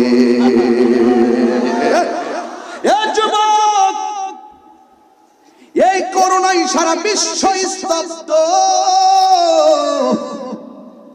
এই মহামারী সব স্তব্ধ। কোন দিন কে কাকে ফাঁকি দিয়া চইলা যাই বলতে পারি না। এবার আমার নবী, আপনার নবী বলেন, একটা মানুষের পাশে শত মানুষ বসে থাকে, কোন দিন আজরাইল ঢুকে কেউ টের পাই না। একটা বাস্তব প্রমাণ আমি কইয়া যাই। আমার আব্বা যখন অসুস্থ হয়েছিল, অ্যাম্বুলেন্স দিয়ে টাকা নিতে চাইছিল, অ্যাম্বুলেন্সের জানালাগুলা সব লাগানো, দরজা লাগানো, গ্লাসগুলা লাগানো, কিন্তু আমার গাড়ির ভিতরে আমার আম্মা ছিল, আমার ভাই দুইজন ছিল, আমার ভগ্নিপতি ছিল, আমার এক মুরিদ ছিল। এই অ্যাম্বুলেন্সের দরজা লাগানো, জানালাও লাগানো, কিন্তু অ্যাম্বুলেন্সের ভিতরে আমার আব্বা নাই, সব লাগানো। কোন দিক দিয়ে আজরাইল ঢুকলো বোঝার মতন শক্তি কাহারও নাই। কথা বলেন ঠিক কিনা? বাঁচবা কই? মাস্ক লাগাই বাচ্চা কত সোজা, হায়াত যতদিন আছে ততদিন। এই জন্য আমরা ভরসা করবো একমাত্র আল্লাহর উপর। সচেতন থাকবো, সামাজিক সচেতন হওয়ার জন্য মানুষকে উদ্বুদ্ধ করব, কিন্তু বলেন হায়াতের মালিককে। এই জন্য আমার বাবারা গভীর মনোযোগ, বেঈমানের রূহটা কবজ করলে বেঈমানের অস্তিত্ব একেবারে বিলীন হয়ে যাবে। এবার বেঈমান বলেন ইমানদার বলেন, দুইটা কন্ডিশন রাস্তা হলো দুইটা, একটা ইমানদারের কবর আর একটা বেঈমানের কবর। ইমানদারের কবরের ভিতরে তিনটা প্রশ্ন করা হবে। মোবাইলওয়ালা তুমি দাঁড়াও,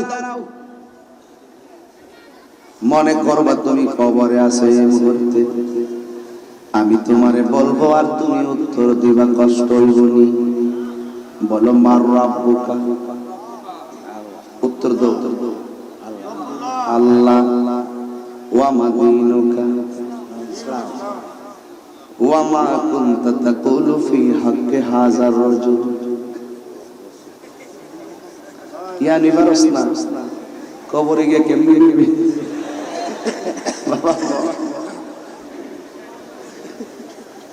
কিন্তু মনে হয় এখানে একটা প্রেমের কথা বলা যায় আজকে। এই ছেলেটা কিন্তু আমার সঙ্গে ডরে কইতে পারতেছে না, আর আমি প্রশ্ন করতেছি আরবিতে, বাংলা কইলে টাস টাস বলতো, কিন্তু একটা উৎসাহ দিয়ে যায় আপনাদেরকে, যদি দুনিয়াতে কেউ নাও বলতে পারেন, কবরে গেলে ইমানের শক্তি থাকলে অটোমেটিকলি আমার আল্লাহ বলার ব্যবস্থা করে দিবে। কথা বলেন ঠিক কি না বলেন? আবার এই দুনিয়া ইচ্ছা মতে ABCDEF এই ইংরেজি অর্থ যেমনি মুখস্থ করে, তিনটা প্রশ্নের উত্তর মুখস্থ করতে করতে কণ্ঠস্থ, ঠোঁটস্থ, অন্তস্থ তিন ধারায় আমরা মুখস্থ করি।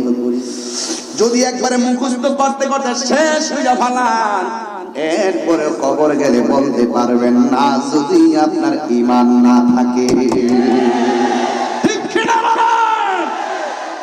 এই জন্য চিন্তা করো না, ঈমান ঠিক রাখো আর নেক আমল করো। আপনার মনে একটু কষ্ট হইতেছে না? বেশি কষ্ট দিব না। অনেকক্ষণ আগে আপনারা আসছেন, আমার বিষয়টা হঠাৎ দিয়েছেন, আমি চাচ্ছি একটু ভিন্ন মাত্রায় ওয়াজ করার জন্য। আমি যে এই ওয়াজগুলো প্রায় মাহফিলি করি, এই জন্য আমি আমার মতো করে সাবজেক্টটা গুছাইয়ে নিতেছি। রাস্তা কয়টা? কথা কয় না রে, রাস্তা কয়টা?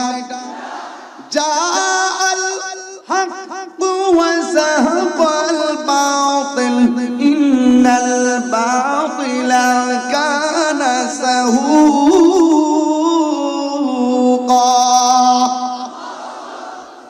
এই জন্য রাস্তা হলো দুইটা। ইমানদার কবরে গেলে প্রশ্ন করবে কয়টা, বেঈমান গেলে কর্ম কয়টা? ডরে কয় না, তিনটা হয়। ইন্নাকা লা তুখলিফুল মিআদ, নিশ্চয় আল্লাহ ওয়াদা ভঙ্গ করে। এবার বেঈমানের জন্য প্রশ্ন তিনটা, আর ইমানদারের জন্য প্রশ্ন। দুনিয়ার স্কুল কলেজের প্রশ্ন গোপন থাকে, পরীক্ষার সময় ওপেন করা হয়। আর আমার আল্লাহ কবরে এমন পরীক্ষা নিবে, পরীক্ষার কেন্দ্রে যাওয়ার আগে প্রশ্ন আউট কইরা দিছে। মুখস্থ কইরা গিয়া দুনিয়ার পরীক্ষা দেওয়া যায়, কিন্তু কবরের পরীক্ষা ঈমান ছাড়া দেওয়া যাবে না। ঠিক কি না বলো? এবার কবরের প্রশ্ন হলো তিনটা।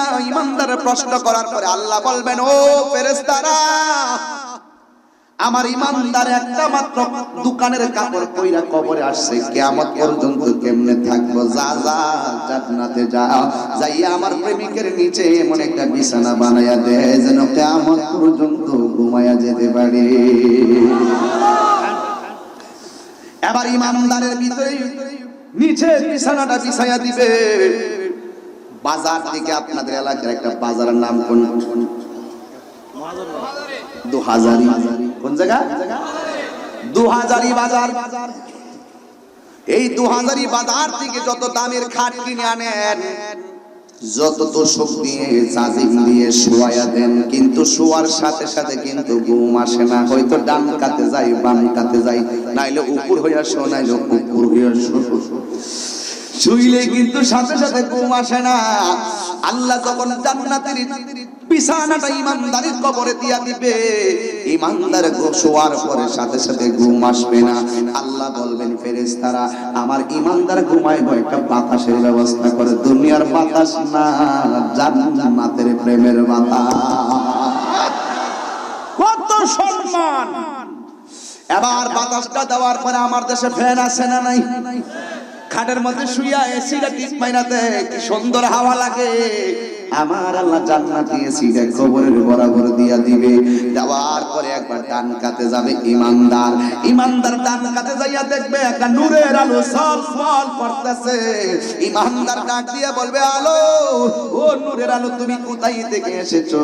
ওই আমারে চিনো না, আমি হইলাম দুনিয়ার তোমার সকল নেক আমল। আল্লাহ আমারে আলো বানাইয়া পাঠাইছে কিয়ামত পর্যন্ত তোমার কবরে বাতি হইয়া থাকতে। এরপরে ডান কাত থেকে বাম কাতে যাবে, যাওয়ার পরে আর একটা আলো দেখবে। এবার ইমানদার জিজ্ঞাসা করবে আলো তুমি কে গো, তুমি আমার কে আলো দিতেছো? কই আমার চিনো না, আমি হইলাম দুনিয়ায় তোমার কোরআন তেলাওয়াত। এই কোরআন তেলাওয়াতের দরকার আমাদের আছে না নাই? যেই ঘরে কোরআনের চর্চা নাই সেই ঘরটা অভিশপ্ত ঘর। কথা বলেন ঠিক কি না বলেন? যেই ঘরে কোরআন আছে, কোরআনের সঙ্গে সম্পর্ক নাই, সেই ঘরে রহমত বরকত। এই জন্য কবরের ভিতরে নেক আমলগুলো আলো দিবে, আর ঈমানের বদৌলতে প্রশ্নের উত্তর আপনি দিয়ে দিবেন। এবার ঈমানদার আলতো করে কবরের ভিতরে ঘুমায়া যাবে। এখন প্রশ্ন হলো হুজুর আপনার বিষয় দিয়েছি কবরের আযাব, এইভাবে না বললে বিষয়টা তো বাবা বুঝবেন না। এরপরে বেঈমান হইয়া যদি কবরে যাও, আপনারা জিগাইবো মার রাব্বুকা, আপনি বলবেন লা আদরি আমি জানি না, ওয়া মা দীনুকা লা আদরি আমি জানি না, ওয়া মা কুনতা তাকুলু ফি হাক্কি হাযা রাজুল লা আদরি আমি জানি না। ওই মুহূর্তে আল্লাহ বলবেন ও ফেরেশতারা জাহান্নামের বরাবর থেকে জাহান্নামের হাওয়া ঢুকায় দে কবরের ভিতরে। এবার কবরের ভিতরে হাওয়াটা ঢুকে যাবে। আমার নবী বলে কবরের তিনটা আযাব বড় ভয়ঙ্কর। আল্লাহু আকবার বলবেন না? কবরের তিনটা আযাব বড় ভয়ঙ্কর। বেঈমানকে যখন কবরের ভিতরে দিবে, বেঈমানের ডান পাশের মাটিগুলো পৃথিবীর এক প্রান্তে চলে যাবে, বাম পাশের মাটিগুলো আরেক প্রান্তে চলে যাবে। দুই পাশের মাটিগুলো এমন ভাবে বড়ির মধ্যে চাপা মারবে গো, ডান পাশের হাড্ডিগুলো বাম পাশের হাড্ডির ভিতরে গুঁড়া হইয়া ঢুকে যাবে, আর বাম পাশের হাড্ডিগুলো ডান পাশের হাড্ডির ভিতরে ঢুকে যাবে। মাটি যখন চাপা মারবো, ওই লোকটা তখন এমন ভাবে আল্লাহ গো হইয়া ডাকটা মারবে। আমার নবী বলেন তার আল্লাহ ডাকটা যদি পৃথিবীর কোন মানুষের কানের ভিতরে লাগতো, ওই কানটা ফেটে যেত, রক্তাক্ত হয়ে লোকটা মারা যাইত। এই মাটির চাপা এমন ভাবে তারা চাপা মারবে, মাটির সঙ্গে তুলার মতন মিশাইয়া ফালাইব।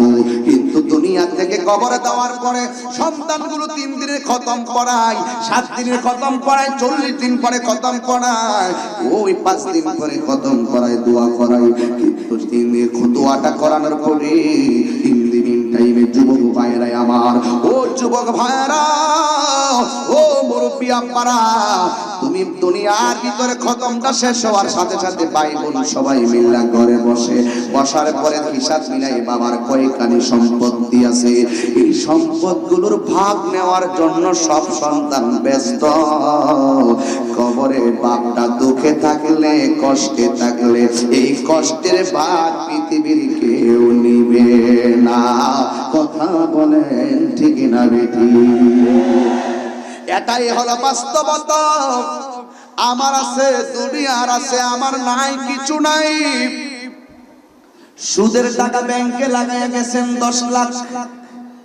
কয় লাখ? 10 লাখ হয়ে গেছেন সুদের টাকা ব্যাংকের ভিতরে।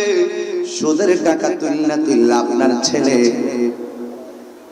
R1 কি কয় R1 5 ভার্সন 3 সুন্দর করে ব্যাংকে টাকা না পোলাই মস্তানি করে, সুদের টাকা দিয়া মাস্তানি করে আপনার ছেলে।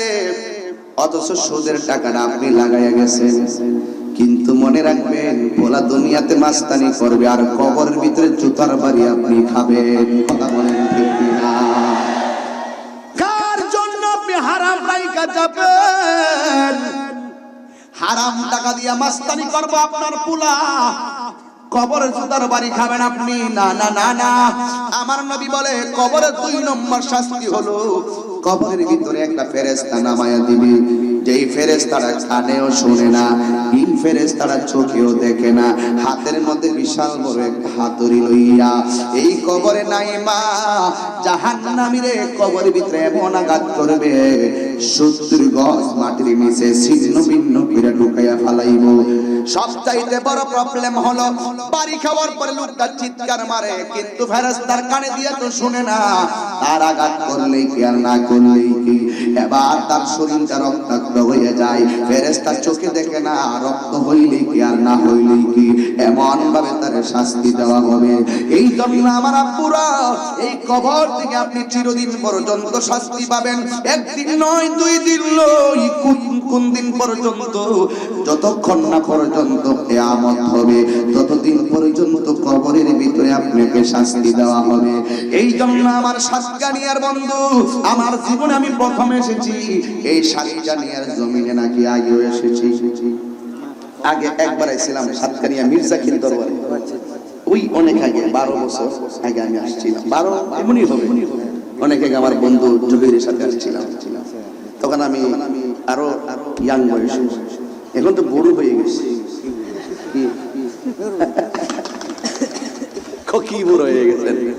বয়স তো বাবা কমে কমে। যেইগুলা গেছে কেন বলি জানেননি? সব সময় নিজের উইক মনে হয়, কারণ একটাই, বহুত বুড়া মানুষের আগে যুবকদেরকে মরতে দেখা যায়। এই জন্য মরণ কখন আসে বলা যায় না। এই জন্য জোয়ান বুড়া বড় কথা নয়, জবান খুলে বলো হায়াতের মালিক কে? আরো জোরে বলতে হবে কে?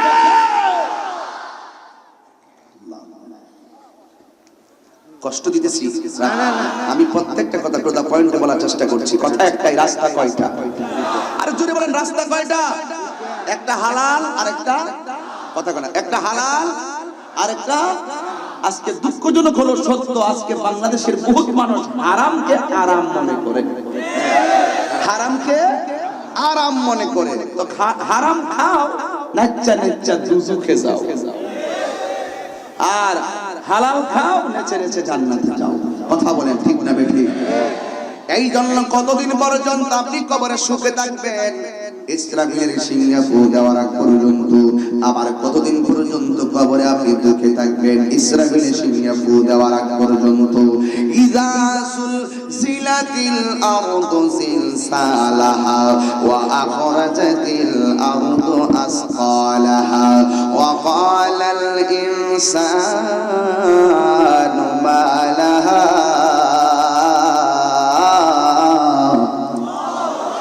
ইসরাফিল আলাইহিস সালাম সিংহা ফু দেওয়ার আগ পর্যন্ত, যখন ফু দিবে পৃথিবীটা লন্ডভন্ড হয়ে যাবে। আমার আল্লাহ কয় ওয়া মিনহা নুখরিজুকুম তারাতান উখরা, তোমাকে সেই দিবসে একটা ময়দানে উঠতে হবে।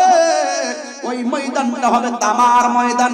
ওই ময়দানে 12 তাপের মুখের সূর্যের তাপ লাগলে ওই তামার ময়দানটা এমন গরম হয়ে যাবে, তখন মানুষ কবর থেকে সেই ময়দানে একদিন উঠবে। আমার নবী বলে ওই হাসরের ময়দানে একদিন সবাই উলঙ্গ অবস্থায় উঠবে, একজন জান্নাতি জামা পরে উঠবে, তিনি হলো আমার রাহমাতুল লিল আলামিন। আয়েশা সিদ্দিকা ডাকে ইয়া রাসূলুল্লাহ, নবী গো, ওই কবর থেকে ওই হাসরের ময়দানে সবাই উলঙ্গ অবস্থায় উঠলে একজনের লজ্জাস্থান আরেকজন দেখতে ফেলাইব, কেমন শরমের কথা। আমার নবী বলে আয়েশা নারে না, আয়েশা নারে না, এই কবর থেকে উঠার সময় কাটটা বাঁকা করে দেওয়া হবে। যখন কবর থেকে উঠবে এই দিক দিয়ে মাথার একটু 8 বিঘা উপরে সূর্যটা দেওয়া হবে, একেবারে সূর্যের তাপটা চোখে লাগবে, মাথার গলিটা সাথে সাথে উইরা যাবে। মাথার মার যেমন করে টকবক টকবক করে পড়বে, মাথার মগজগুলো টকবক টকবক করে ছিটে ছিটে ডানে পড়বে বামে পড়বে, সবার মুখের ভিতরে শুধুমাত্র একটা স্লোগান, ইয়া নাফসি ইয়া নাফসি ইয়া নাফসি ইয়া নাফসি বলে কাঁদবে। নিজের ঘামে নিজেরা সাঁতার কাটবে, কেউ কিরা পানিতে সাঁতার কাটবে, কেউ হাঁটু পানিতে সাঁতার কাটবে, কেউ কলা পানিতে সাঁতার কাটবে। এই পানিটা কেমন গরম হবে জানো নি? দুনিয়ার আগুনটা যত গরম, ওই পানিটা তার চাইতে 70 গুণ বেশি গরম হবে। এই জন্যই তো আমার আল্লাহ বলেন, ইন্না বাতশা রাব্বিকা লাশাদীদ, আমি আল্লাহ ধরা অনেক শক্ত। আল্লাহ রাব্বুল আলামিন হাসরের ময়দানে দুইটা রং ধারণ করবে, একটা হলো কাহ্হার, আরেকটা হলো রহমান। যখন বান্দা কবর থেকে হাসরের ময়দানে উঠবে, ওই ময়দানের সময় আমার আল্লাহ কাহ্হার থাকবেন। আল্লাহ যখন কঠিন থাকবেন, আদম নবী কথা বলার সাহস নাই। ওই আদম, আপনি আমাদের জন্য সুপারিশ করেন। আদম নবী বলবে, ও উম্মতে মুহাম্মাদি ওয়ালা তাকরাবা হাযিহিস শাজারা, আল্লাহ বলছিল এই গাছটার কাছে যাইও না। আমি গিয়েছিলাম, যাইয়া তো আমি অপরাধী হয়ে গেছি। আল্লাহ যদি আমার আজকে হাসরের ময়দানে কয় তুই গেলি কেন, আমি আল্লাহ দরবারে কি জবাব দিব? 1,24,000 পয়গম্বর সবাই শুধুমাত্র নাফসি নাফসি বলে কাঁদবে। একমাত্র আমার নবীজি মাকামে মাহমুদের গোড়ায় বসে বসে সেজদায় পড়ে পড়ে গো আমার নবী উম্মতি উম্মতি বলে কাঁদবে। আর জবান খুলে কোন আল্লাহু আকবার। এই জন্য আমার যুবক ভাইরা, ওই ময়দানে আদম নবী বলবো নাফসি নাফসি, ইব্রাহিম নবী বলবে নাফসি নাফসি, ইসমাঈল হযরত ইয়াহইয়া পয়গম্বর বলবে নাফসি নাফসি, দাউদ নবী বলবে নাফসি নাফসি। সবার মুখের ভিতরে শুধু নাফসি নাফসি। লাস্টে একজন পয়গম্বর যার নাম হলো হযরত ঈসা রুহুল্লাহ। আমরা সবাই ঈসা রুহুল্লাহর কাছে দৌড়াইয়া দৌড়াইয়া যাব, দৌড়াইয়া যাইয়া বলবো, ঈসা নবী গো, আপনি তো নবী হইয়া দুনিয়াতে আসছিলেন, কিন্তু আপনারা তো শেষ পর্যন্ত আমার নবীর উম্মত বানাই আল্লাহ দুনিয়াতে পাঠাইছে। এই জন্য মেহেরবানি করে আপনি আমাদের জন্য একটু সুপারিশ করেন না। ঈসা আলাইহিস সালাম বলেন, আমি পারবো না, আমার পক্ষে সম্ভব না। ওই যে দেখো একটা জায়গা দেখা যায়, তোমরা দৌড়াইয়া ওই জায়গার ভিতরে তোমরা চলে যাও। এবার সবাই সেই জায়গার ভিতরে চলে যাবে। ওই জায়গাটার নাম কি জানেননি? ওই জায়গাটার নাম 15 পারার মধ্যে আছে, যদিও আয়াতটা খুঁজে পাচ্ছি না, কিন্তু আয়াতটা আমার মুখস্থ আছে। আল্লাহ রাব্বুল আলামিন ওই জায়গার ঠিকানাটা কোরআনের মধ্যে বলে দিয়েছেন, সুন্নাতাম কাদ আরসালনা ক্বাবলাকা মির রুসুলিনা ওয়ালা তাজিদু লিসুন্নাতিনা তাহবিলা আকিমিস সালাতা লিতুলুকি শামসি ইলা গাসাকিল লাইলি ওয়া কুরআনাল ফাজরি ইন্না কুরআনাল ফাজরি কানা মাশহুদা ওয়া মিনাল লাইলি ওয়া তাহাজ্জাদ বিহি নাফিলাতান লাকা আসা আইয়াবাসাকা রাব্বুকা মাকামান মাহমুদা। আর জোরে বলতে হবে সুবহানাল্লাহ বলেন। ঈসা নবী বলবেন, ও উম্মত, তোমরা ওই সিংহাসনটার কাছে যাও। সব নবীর উম্মতেরা ওই জায়গায় যাবে, যে ময়দানে সকল নবী নাফসি নাফসি বলে কান্দে। ওই ময়দানে একমাত্র আমার নবী সেজদায় পড়ে পড়ে উম্মতি উম্মতি বইলা কাঁদতেছেন। যদি কি আল্লাহু আকবার বলবেন না?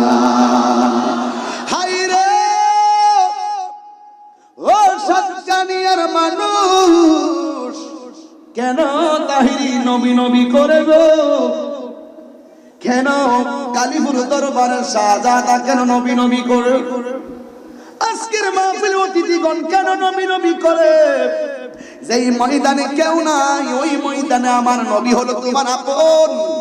আমার নবীর কাছে আমরা গিয়ে বলবো, নবী গো, মেহেরবানি করে আপনি একটু সুপারিশ করেন না। এবার আমার নবী সেজদা মোবারক দিকে মাথা মোবারক তোলেন না। কেন তোলেন না জানেননি? একটা মাত্র কারণ, আল্লাহ হলো কাহ্হার। আল্লাহ কি? কাহ্হার হয়ে বসে আছে। আমার নবী মাথা মোবারক তোলে না, সেজদায় পড়া পড়া নিজের জন্য কান্দে না, উম্মতের জন্য কান্দে। উম্মতেরা যাইয়া এইভাবে ডাক দিয়া বলবে, ও গো দয়াল নবী দয়া করো না। সব নবীদের কাছে গেলাম, কাজ হইল না, তুমি তোমার উম্মতের দূর কইরো না। হুজুর এই যে জায়গাটা, এই যে জায়গা পাইয়া গেছি মাকামা মাহমুদা। এই আয়াতটাই আমি এতক্ষণ তালাশ করছিলাম, পাইয়া গেছি। সুন্নাত মান কাদ আরসালনা ক্বাবলাকা মির রাসূলিনা ওয়া লা তাজিদু লিসুন্নাতিনা তাহওয়িলা। আকিমিস সালাতা লিদুলুকি শামসি ইলা গাসাকিল লাইলি ওয়া কুরআনাল ফাজর ইন্না কুরআনাল ফাজরি কানা মাশহুদা ওয়া মিনাল লাইলি ফাতাহাজ্জাত বিহি নাফিলাতান লাকা আসা আইয়াবাসাকা রাব্বুকা মাকামান মাহমুদা। আপনার জন্য নামাজ হলো 5 ওয়াক্ত, আমার নবীর জন্য ছিল 6 ওয়াক্ত। আমাদের জন্য ছিল ফজর, যোহর, আসর, মাগরিব, এশা। নবীর জন্য ছিল আরেকটা বেশি, ওই নামাজটা হলো তাহাজ্জুদের নামাজ। আর জোরে কন্না সুবহানাল্লাহ। ও বন্ধুরে, কুরআন প্রমাণ করে আল্লাহ দে মাকামে মাহমুদটা দান করব তাহাজ্জুদের বিনিময়ে। আর জোরে কন্না সুবহানাল্লাহ বলেন। এবার সব নবীগণ নাফসি নাফসি বলে কাঁদবে। আদম নবী নাফসি নাফসি, সবাই নাফসি নাফসি, কিন্তু আমার নবী মাথা মোবারক তুলবে না। উম্মতে চোখের পানি ফেলে ফেলে বলবে, নবী গো, আপনি যে দুনিয়ায় যায় উম্মতের জন্য কেঁদেছেন, পাথরের আঘাত খেয়ে উম্মতের জন্য কেঁদেছেন, রওজায় পরে পরে উম্মতের জন্য কেঁদেছেন। আজকে উম্মত বিপদে পড়ে আপনার কাছে আসলো, এরপরে কোন উম্মতের দিকে ফিরে তাকান না। নবী একটা মাত্র কাঁদবে, মাথা মোবারক তোলে না। একটাই কারণ, আমার আল্লাহ যতক্ষণ আমারে ডাক না দিব আমি ততক্ষণ পর্যন্ত মাথা মোবারক তুলব না। এরপরে যখন আমার আল্লাহ দেখলেন উম্মত নবীর কাছে যাওয়ার পরও নবী মাথা মোবারক তুলে না, খাইছে রে, এবার আমার আল্লাহ ডাক দিয়ে, ইয়া মুহাম্মদ। এই আওয়াজে মানি না, জোরে কইতে সুবহানাল্লাহ। আমি মানি না, জোরে বলো সুবহানাল্লাহ। অনেকেই বলে নবী নাকি সুপারিশ করার ক্ষমতা নাই। নবী উম্মতের সুপারিশ করব দূরের কথা, নিজের জীবন লইয়াই নাকি ঠেলাঠেলি। এই কথা যারা কয় এদের চপে টাকা দিয়ে যায় সাতকানিয়ার জমিনে। আমার নবীরে আল্লাহ কয়, বুখারী শরীফের হাদিস, আল্লাহ বলবেন, ইয়া মুহাম্মদ ইরফা রাসাকা ওয়াসালতু তাওয়াশফাতু শাফা। হে বন্ধু গো, মাথা মুবারক নিচু করে রাখবেন না। ইরফা আমরের সিগা, মাথা রাসাকা, আপনার মাথা উঠান, ওয়াসাল এটাও আমরের সিগা, তুতা আপনি আমার কাছে যান, আমি আপনাকে দিব। ওয়াশফা এটাও আমার, ও বন্ধু আপনি আমাকে আমার কাছে সুপারিশ করুন। তুশাফা আপনার সুপারিশ আমি গ্রহণ করব। এই কথা যখন আল্লাহ যখন বন্ধু নবীর ইয়া মুহাম্মদ দিয়া ডাকটা দিল, জীবনে কোনোদিন এই কোরআনের ভিতরে আল্লাহ নবীরে মুহাম্মদ দিয়া ডাক দেই নাই। আল্লাহ কোরআনে এক জায়গায় কইছে আইয়ুহান নবী, আরেক জায়গায় কইছে ইয়া আইয়ুহাল মুজাম্মিল, আরেক জায়গায় কইছে ইয়া আইয়ুহাল মুদাসসির, আরেক জায়গায় বলছে ইয়াসিন, আরেক জায়গায় বলছে তাহা। এমন ভাবে নবীরে ডাক দিছে, একটা মাত্র জায়গায় নবীরে কইবে ইয়া মুহাম্মদ। এই নবী মাথা মোবারক তুলুন। যেই মাত্র আল্লাহ ডাক দিছে, আমার নবী মাথা মোবারকটা তুললেন। আল্লাহ ডাক দিয়া কই, বন্ধু কে জান্নাতি আমি আল্লাহ জানি, কে জাহান্নামী আমি আল্লাহ জানি, কে দুজকি আমি আল্লাহ জানি, কে বেহেশতি আমি আল্লাহ জানি, কার নেকি কত এটাও আমি আল্লাহ জানি, কার প্রতি কত এটাও আমি আল্লাহ জানি। ও বন্ধু বন্ধু বন্ধু, আমি আল্লাহ টানাইছি মিজান, আজকে প্রমাণ করব আপনি নবীর শান আর মান।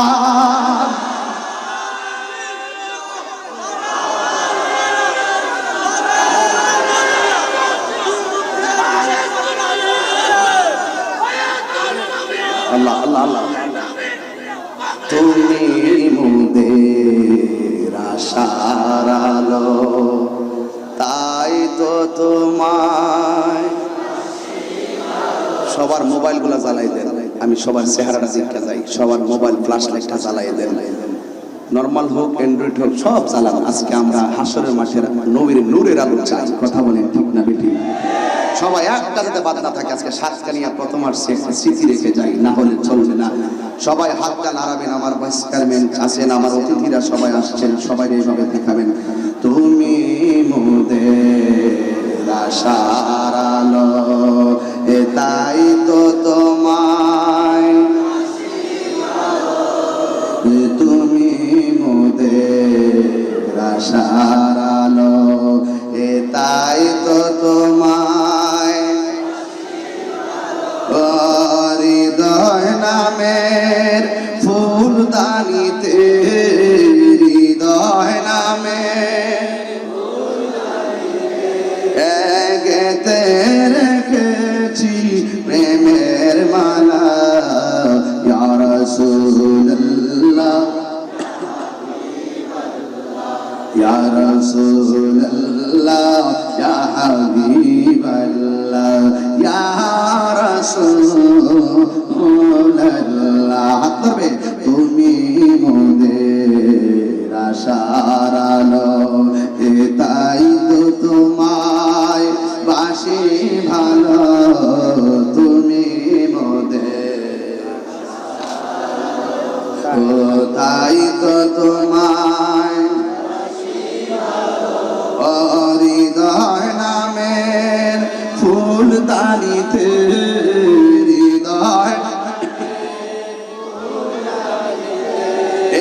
গেতে রেখেছি প্রেমের মালা ইয়া রাসূলুল্লাহ ইয়া হাবিবাল্লাহ ইয়া রাসূলুল্লাহ। জোরে কি আল্লাহু আকবার বলবেন না? قال النبي صلى الله عليه وسلم شفاعتي لاهل الكبائر من امتي। আমার উম্মতের মধ্যে যারা কবিরা গুনাহ করে ফেলেছে কিন্তু আল্লাহর সঙ্গে শরীক করে নাই, আমি রাসূলকে জানের চাইতে বেশি ভালোবেসেছে, এই জন্য আল্লাহ রাব্বুল আলামিন হাবিব বলেন ওই সমস্ত গুনাহগার কবিরা গুনাহগারদের জন্যই আমি রাসূল হাশরের মাঠে সুপারিশ করব। সুবহানাল্লাহ। সুপারিশের প্রশ্ন তখনই আসে যদি অপরাধী হয়। কথা বলেন ঠিক না বেঠিক? এই জন্য রাসূল সুপারিশ করবেন। রাসূলের নিজের জবান মুবারকের হাদিসে মুতাওয়াতির যেগুলো অস্বীকার করা কাফের, এই হাদিসে মুতাওয়াতির হাদিস দ্বারা আমি প্রমাণ করে দিয়ে সক্ষম হলাম যে আল্লাহ রাসূল হাশরের মাঠে সুপারিশ করবেন। এই ক্ষমতা রাসূলকে আমার আল্লাহ দিবেন। কথা বলেন ঠিক না বেঠিক? যারা বলে রাসূল সুপারিশ করতে পারবে না তাদের দাবিও ঠিক আছে, কারণ যারা নবীর সঙ্গে গাদ্দারি করে তাদের সঙ্গে নবী সুপারিশ করবে না। আর আমরা গুনাহগার, আমরা অপরাধী। আমরা গুনাহগার কিন্তু নবীকে অনেক ভালোবাসি, নামাজ পড়ছি করার মতো করি নাই, রোজা রাখছি রাখার মতো রাখি নাই, হজ করছি করার মতো করি নাই, মাগার আল্লাহর সঙ্গে কাউকে শরীক করি নাই। বাস নবীর নামাজ যদিও টাইমে ছেড়ে দিয়েছি, কিন্তু নবীর বিরুদ্ধে কেউ কথা বললে আমরা দাঁড়িয়ে যেতাম ঈমানি চিন্তে। আমরা এটা দায়িত্বহীন কণ্ঠে বলতে পারি আমাদের ঈমানের মধ্যে কোনো ঘাটতি নাই। ঠিক কিনা বলেন? কথায় একটাই ফাইনাল, রাসূলকে আমরা ভালোবাসি। আমাদের সমাজে দেখবেন কিছু লোক আছে নামাজ পড়ে অর্ধেক পড়ে অর্ধেক ছাড়ে, কিন্তু নবীর বিরুদ্ধে কথা বললে তার খবর আছে। এই প্রেমিকটির দাম হাসরের মাঠে বেড়ে যাবে। রাসূল বলেন শাফাআতি লি আহলিল কাবাইর মিন উম্মতি। ওই আমল করছে করার মতো করে নাই, কিছু আমল ছেড়ে দেওয়ার কারণে এরা জাহান্নামী হয়ে যাবে। রাসূল বলেন আমি তাদেরকে টেনে টেনে জান্নাতে নিয়ে যাব। রাসূলের সুপারিশ কে কে চাই? হাত চাই।